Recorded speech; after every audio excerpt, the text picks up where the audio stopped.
కొండాపురం మండలం గానుకపెంట అటవీ ప్రాంతంలో మేకల కాపరి బంక తిరుపాలు అనుమానాస్పద మృతి చెందారు.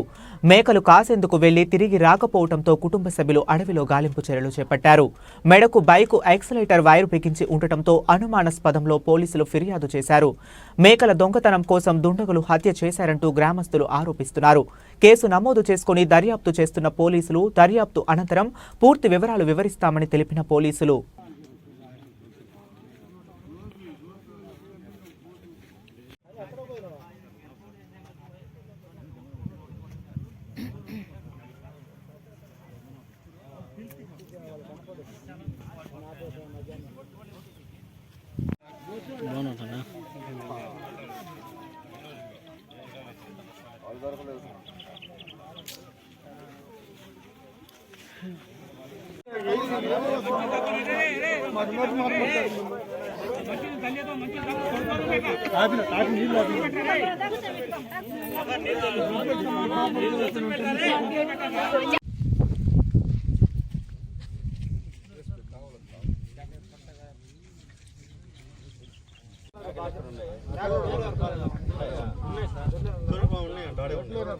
మా ఊర్లో